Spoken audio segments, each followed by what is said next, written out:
I'm a franchisee of McDonald's. I own 15 restaurants across Central and across West End, North London. I employ 900 people, and in 2008, my turnover was £20 million. I'm the fifth largest, or one of the five largest franchisees in the UK. That is today. Let me take you back to the beginning of the decade when I had a chance to go behind the scenes at McDonald's and when I chose to join McDonald's. I had a number of businesses, and one of my businesses had McDonald's as its customers. One day a week, I used to go and visit my customers. The idea was to get solicit feedback from my customers, find out what we're doing right, what we could do to improve our service. As I said, one of my customers were McDonald's. The two things struck to me when I visited McDonald's.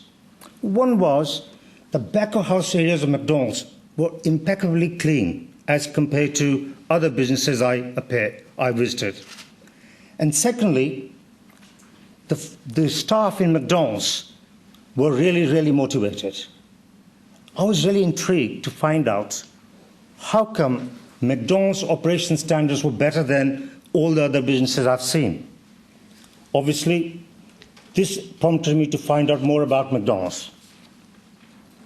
Firstly, I started to research McDonald's to find out what McDonald's were all about.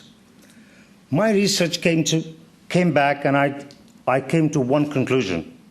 That was there was a huge difference between what I was doing now, or was doing then, and what I would do as a McDonald's franchisee.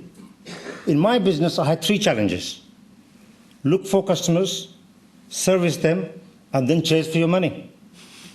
So I thought in McDonald's, I won't have to look for customers. They look at the golden arches, they come to me, and I won't have to chase them for money. So the only challenge I had to look after my customers. So I thought, look, if I could do that well, I could have a substantial business very quickly and could be very successful. As a result, I applied to McDonald's, and they have a very rigorous selection procedure. After a series of interviews, financial check, and one week of on-the-job evaluation, I was finally selected as registered applicant. And then followed 9 months. 9 months of full-time training. I learned how to clean toilets, also learned how to have a very strong operational standards, at the same time have a very sound profit and loss controls. I cooked, I serviced customers, and I cleaned toilets. One day I said to myself, bloody hell, why am I doing this for? It's not me. But I'll tell you one thing now. After spending those 9 months and now having my business for the last 6 years, I believe every minute of my training was worth it.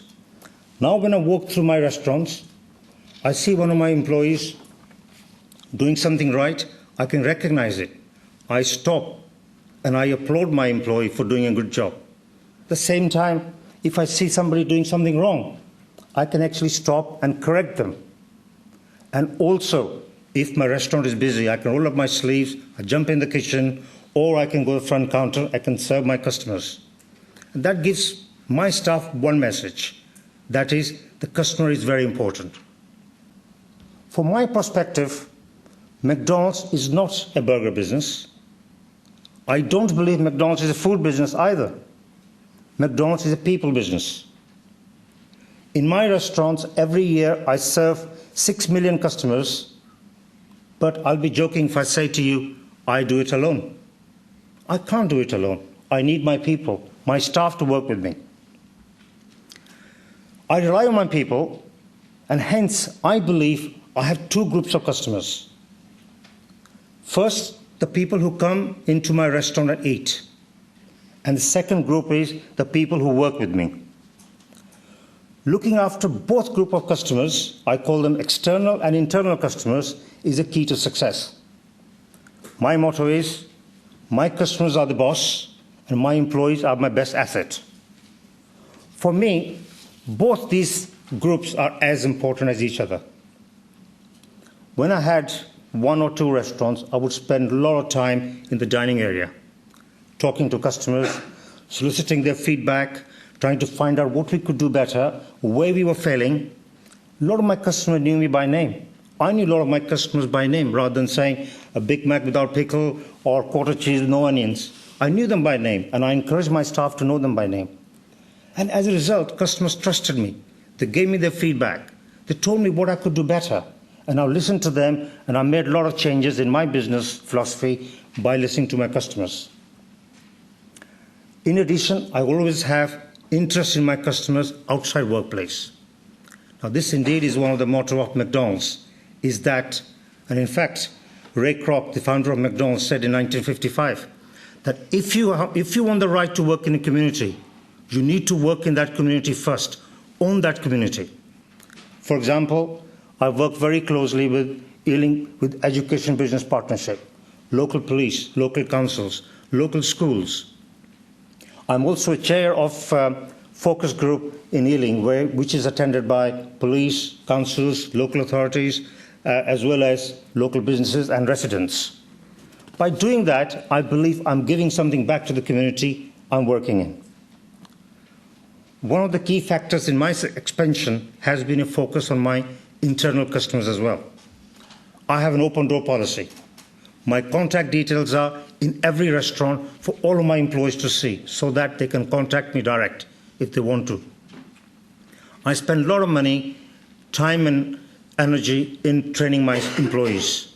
Every year I've spent hundreds of thousands of pounds in training and developing my employees. And as a result, my employees are very committed. And I show my commitment by having a people promise, which is displayed in every staff room in all of my restaurants for all of my staff to see. Now that my business is much larger, I empower my employees to do the right thing. I want them to go the extra mile for my customers. I challenge them to deliver the best my customers can expect, so that my customers can come back again and again. Now, none of this can be possible without support of my franchisor, McDonald's. Before I joined franchising, I thought franchising is a quick route to strangulate your creativity.